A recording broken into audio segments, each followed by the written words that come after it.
Jorge Montiel. I am a PhD candidate in philosophy at Marquette University. I'm also the graduate assistant for the Center of the Advancement of the Humanities, the CIFA. I would like to thank Dr. Heidi Bostic for joining us today for an interview for the Talking Humanities Project. The Talking Humanities Project consists in a series of interviews sponsored by the CIFA with faculty from the College of Arts and Sciences at Marquette. The purpose of the Talking Humanities Project is to clarify the role of the humanities along the social and the natural sciences in responding to a world convulsed by social injustice and existential threats posed to humanity by the COVID-19 pandemic and climate change. At CIFA, we hope that these conversations will help discern the importance of a Jesuit humanistic education in the formation of professionals facing a complex and demanding world. It is my honor to welcome Dr. Heidi Bostic to the Talking Humanities Project. Dr. Bostic serves as the Helen K. Kingler College of Arts and Sciences and the College of Education. Since joining Marquette in 2020, Dr. Bostic has co-chaired the University Economic Planning Work Group on administrative structures. She has secured significant donor support for the college, engaged in strategic visioning, and supported research, public-facing work, and high-impact student opportunities. Dr. Bostic has also developed and taught interdisciplinary courses, including a section of the Marquette core curriculum culminating course on the service of faith and the promotion of justice. During the academic year of 2021-2022, Dr. Bostic is co-chairing Marquette's Ignatian Year.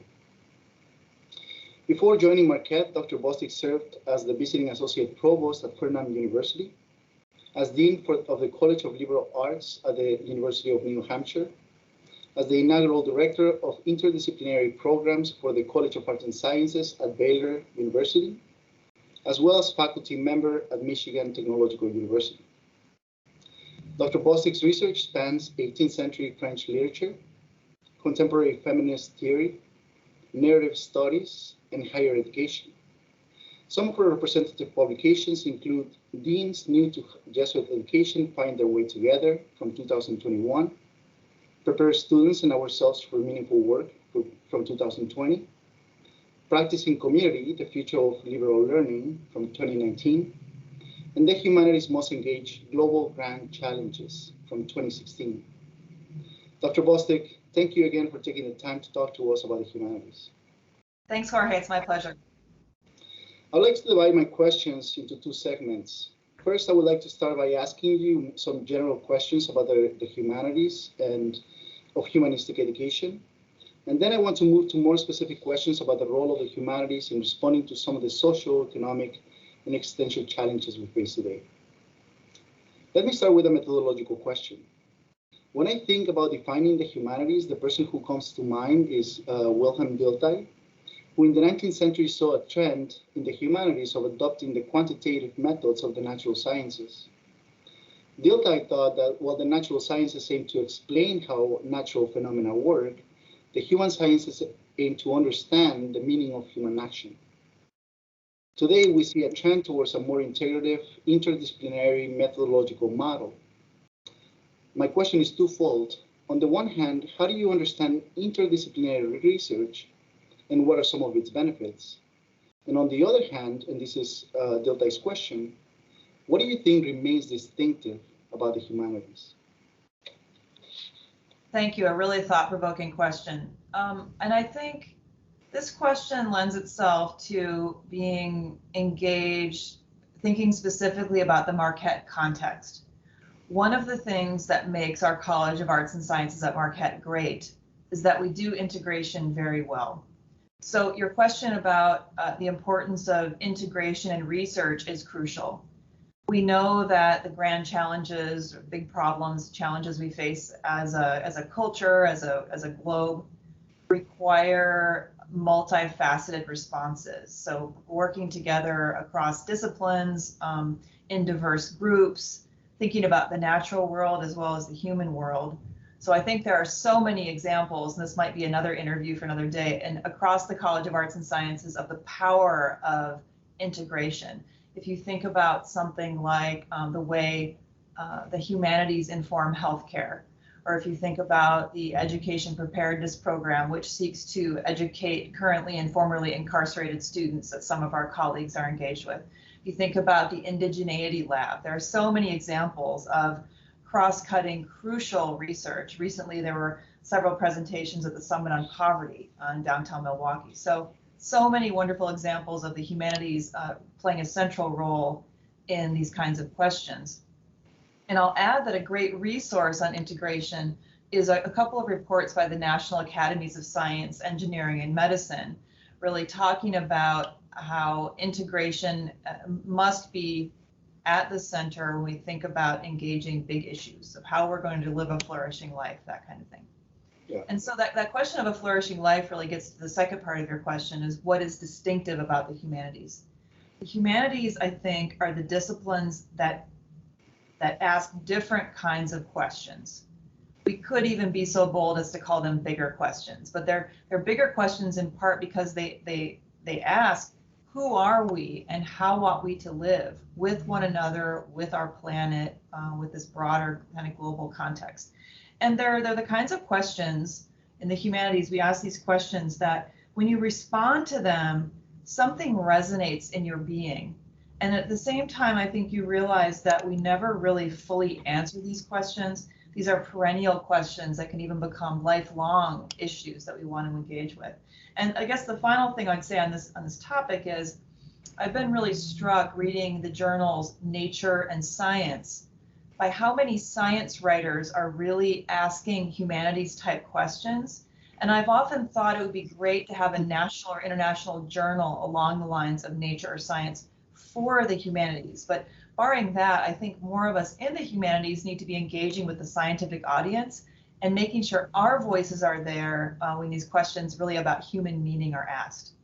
Yeah, thanks so much. I really like the way you framed your responding in terms of living a flourishing life, and how when we engage students in asking these questions, this becomes sort of transformative questions for a student's life as well.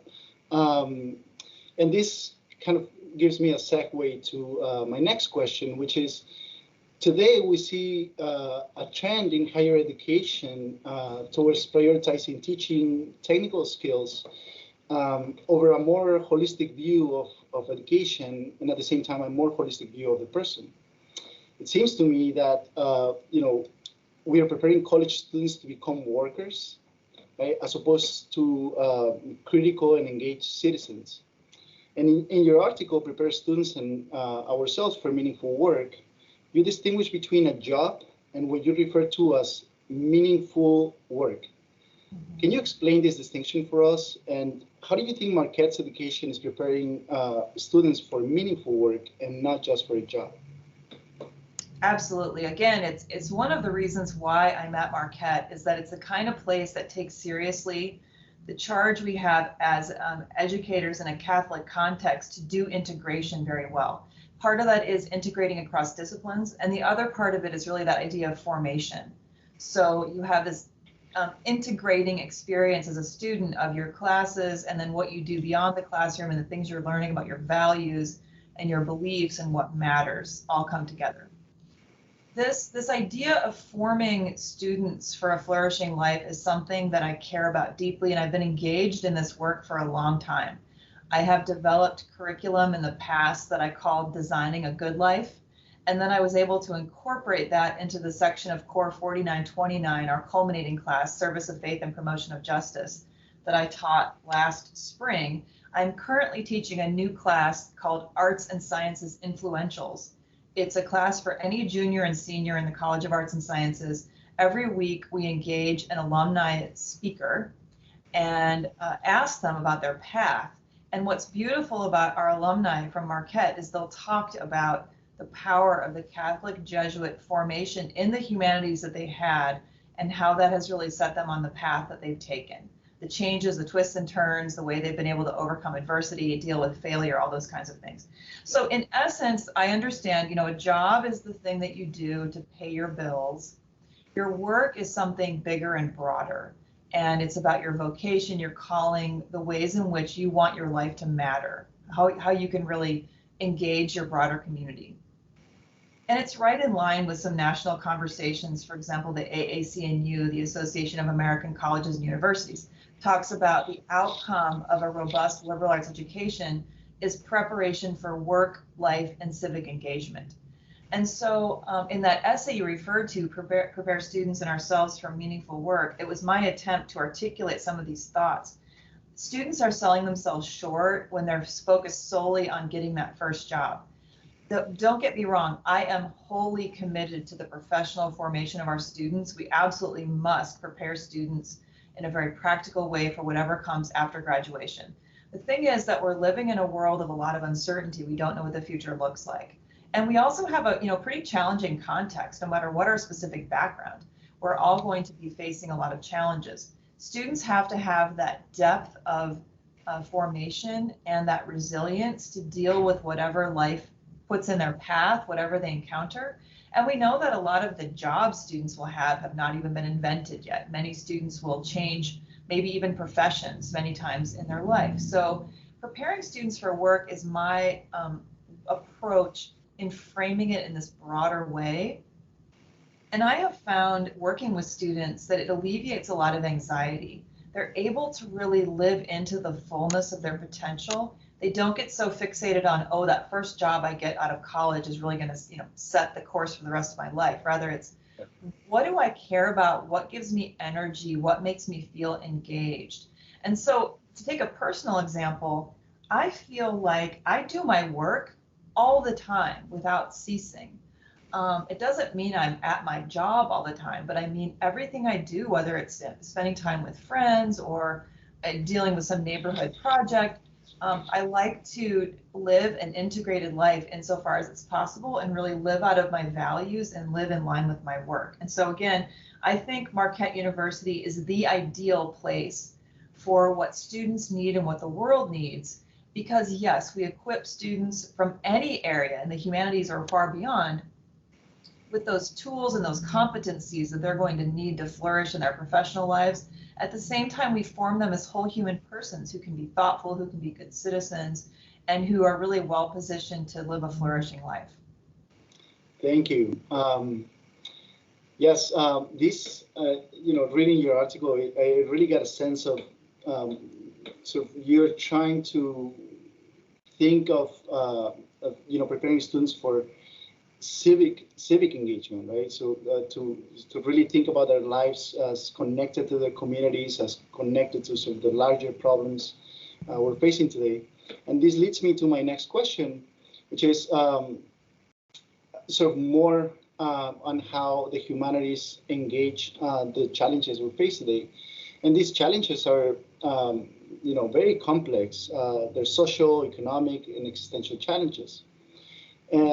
But specifically, in the past few years, we have seen an eruption of social movements. One of them is the Occupy Wall Street movement, the Me Too movement, and more recently, the Black Lives Matter movement. These movements, they're really making evident the systemic inequalities that we live in the U.S. society. My question is, do you think that the humanities have a role to play in the struggle for social justice? And if so, what do you think that role is? Oh, absolutely, without a doubt, yeah. I think in the U.S. context, which is the one I know best, the humanities and the arts have really been at the center of social justice movements probably since right after World War II. And if you think about, the power of poetry and literature to really illuminate people's lived experiences and inspire people, I think that I have a couple of different thoughts on this matter. First of all, the humanities, together with other disciplines, including qualitative and quantitative social sciences and others, are really needed to understand the structures that underlie social injustice as we encounter it. And the humanities also help us go back to those traditions that we're trying to uncover or recover. So thinking about the cultural heritage of different groups in our great country coming together, and how we might best preserve the history and the literature and the ways in which different cultures can inspire all of us and really inform identities. I think another angle here is there's a scholar who has posed a wonderful question about the Anthropocene. So in other words, this this new era we're living through where humans are really the dominant geological force, the Anthropocene. So these scholars have said, well, what about the anthropos in the Anthropocene? In other words, it's not just a generic humanity. It is a specific set of human beings that have played the largest role triggering the changes in our planet. So the humanities have a lot to offer there too, in terms of analysis, cultural analysis, historical analysis, and that kind of thing. And the other kind of broader context here really is what Pope Francis most famously has called integral ecology in his wonderful encyclical Laudato Si. He really calls upon us to care for one another and for our world, our earth, our planet, in a way that works together. And so there's a beautiful way of integrating, to go back to that idea again, diversity, equity, inclusion, sense of belonging, with this idea of also living well together with non-human others on our planet. And so I know I'm giving a rather broad answer, but I think all of these are factors driving the importance of the humanities to social justice work, as well as, what is that positive moment after the critique is over, after the protests? What are we aiming toward? We have to have something positive to offer people to inspire them and lift them up. And it reminds me of a phrase that I learned, back in the 90s when I was a humanities graduate student. Somebody stood up at a conference, and this was the era when deconstruction was all the rage. And they said, okay, you've deconstructed the binary, now what? And that stayed with me because I think it's a beautiful, pithy encapsulation of that question of, all right, you've done the critique, you figured out what's wrong, and then what's that positive moment that we're going to enter into after? And I think that's where the humanities have a really crucial role to play, that question of identity and of action and of what matters, what our values are. Yes, this question of values, of what do we see in the future, has to do with what we think matters, what we find important. And I want to ask you now a more sort of global question, because it really seems to me that these challenges are sort of asking us to rethink, pretty much all of our values and how we sort of implement them. And this question has to do with the existential challenges that we're seeing with COVID-19 and climate change. These challenges, or these phenomena, are posing or are demanding us to rethink most of our personal and interpersonal habits, but also they're asking us to think about human relations at a more sort of global scale. And in your article, in the Humanities Most Engaged Global Grand Challenges, you argue that the humanities can help us reconceive our basic relations to the world at large, but also with other human and non-human beings. I want to ask you, how do you envision the humanities at Marquette engaging in this task of reconceiving our human relations, both in terms of research and in curricula development? Thanks. Yeah. So Jorge, you have a talent for asking these beautiful, multi-layered questions as befits a philosopher, right? So, so what I'll say today is, and what you've really done is beautifully unpack this idea of integral ecology and of living differently. So the way I'll answer today is this: I think that we need to focus on practices. And I think if you look at the literature on integration, I mentioned the National Academy's publications, for example, they note that the fields where there tends to be this cross-disciplinary integration are things like the plastic arts, engineering, and medicine. And it strikes me that one reason why those fields lend themselves to this kind of cross-cutting integration is that they involve labs and studios and operating rooms and practices, right? And so I think in the humanities, we have to really be intentional about what are the practices we are nurturing in ourselves and educating students to follow that will bring about a new future. So something like the design of cities and where our students will choose to live. Are they going to have a car? Are they going to try to work toward having better mass transit? Because when it comes down to it, I think a lot of this is a question of our desires. And the humanities are the fields that can speak to what those desires are. So I'll give you an example. Lately, it's all the rage to talk about, well, we all need to drive electric cars, which probably is a laudable goal, other than the fact that those car batteries have a lot of rare earth minerals that are, that are difficult to get, and they're by definition, not in plentiful supply. Interestingly, I just recently read an article about the fact that electric vehicles have to be heavier than other vehicles to account for these batteries. And so it means that collisions are more damaging and that kind of thing. So what I'm saying is maybe we can think outside the box and think about living together differently. Why are we all aiming to have a different kind of car? Why don't we try to aim for cities that are designed around a human scale, where we have mass transit or we can walk or ride a bike? I mean, it sounds silly, but these kinds of simple questions are the building blocks to that future that we hope to move toward. Something else that I think about a lot is, and it's one of the wonderful things about Milwaukee, if you live in the city center, you can get mass transit and you can walk and bike, and there's a lot of trails and a lot of green spaces, thanks to early city leaders who ensured that we have, for example, equitable access to the lakeshore. And when you walk, let's say you walk to do grocery shopping, as we do in my household, we're fortunate we can live near 3 grocery stores. You meet people. You talk to your neighbors. You talk to people who aren't your neighbors. You talk to the people who are hanging around outside of the store, and you have these human interactions. So again, this is a little bit of a daily mundane example, but the practices that you can engage in, day out, will become the building block of your life later on. So other practices like the practice of thoughtfulness, again, something that many of us struggle to do in this world that we live in, but so important. So how am I relating to myself and to the world and to others? So I think when it comes right down to it, the humanities have a lot to tell us about, everything we've discussed, our rich, kind of cultural heritage, the appreciation of what the past brings, and the study of history and the study of other languages and cultures and things. It's also a matter of translating that into day in, day out practices informed by values and by these kinds of questions that the humanities really spur us to ask, and discerning our way toward this future, which at this point is rather uncertain. We can probably guess that the future is not going to look much like the past or even the present. And again, one phrase that stayed with me is by the great American historian Nathan Hatch, and he talks about innovating on behalf of tradition. And I like that very much, because it's this idea of us being rooted in our past, in our traditions, and our cultural heritage, and then moving towards the future. We're innovating with those traditions behind us and supporting us. And that's what true innovation will be, is this new way of relating to ourselves, to one another.